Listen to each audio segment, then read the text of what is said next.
advice. It was very good advice. Sean?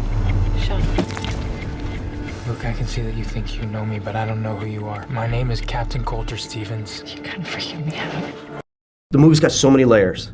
There's so many unique concepts, but you kept it confined. Now, did you do that for you as a director, the actors, or us as the audience watching this? You know, I was very fortunate. We were working on a script that Ben Ripley had written, and it was tight. You know, they'd worked on it for a while. They'd really sort of refined it and brought the ideas down to what made it work and what made it, you know, something that you want to go along with. And then I was surrounded by amazing actors, and I think if you have that two-hander, you know, I had Jake and Michelle Monaghan, Vera Farmiga, and Jeffrey Wright.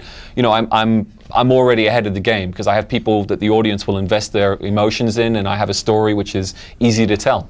You call that easy to tell? Yeah, I know, right? Well, wow, man. when a script is that honed, I think it really does make my job much easier. Well, and Jake, you really kind of commandeered this script. I mean, you kind of knew that there was possibly some lightning in a bottle here. You know, the idea of a time loop and 8 minutes. You know, what kind of, I guess, challenges from an acting standpoint does that propose?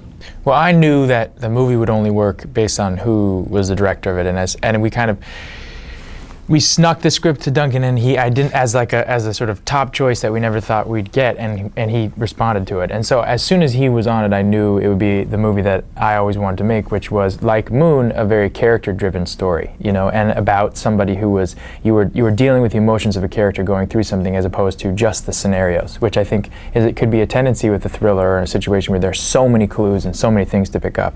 And he has this ability to have a storyline like that going on at the same time, also an emotional story going on with each character. So as soon as Duncan came on, it was like a whole different beast. And he did this amazing thing as we were working on it, where he like really streamlined things that as you were working on the script, even before he came on, it didn't seem like you could even do. And he found he told the story very clearly, which is, in my opinion, almost an impossible thing to do with a story like this, and very rarely is done. Because it repeats itself. So I would think that, you know, the boredom could come in, you know, the audience could tune out because they're seeing the same thing over and over, right?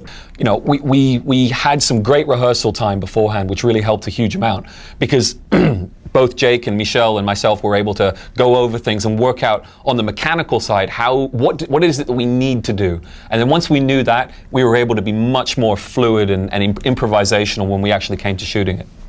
What is my mission? A secret program called The Source Code will send you back in time to relive the last 8 minutes of a passenger's life on that train. Find the bomb, and you'll find the bomber.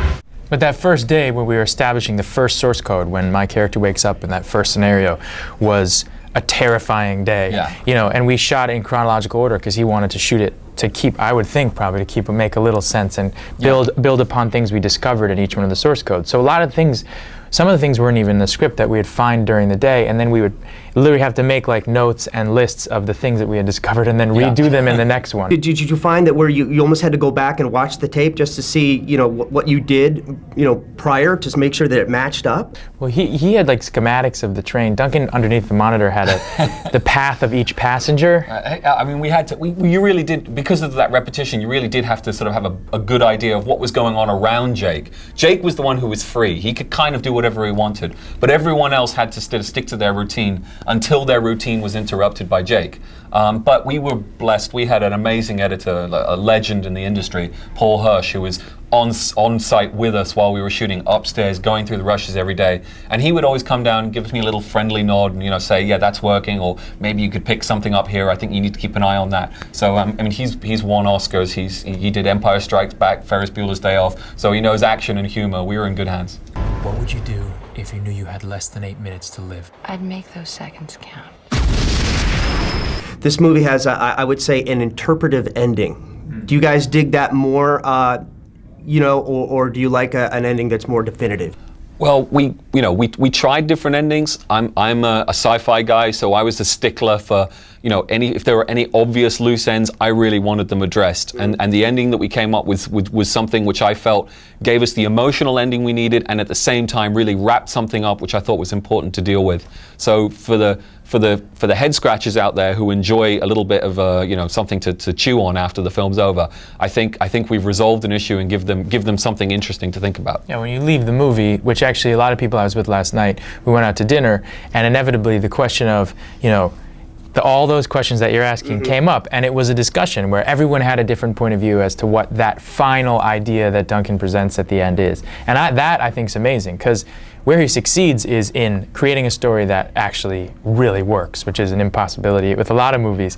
But what is also really successful is in the coda, he begs that question, and then you can go out after you've seen the movie and go, wait a second, I think it's this, and it's a debate.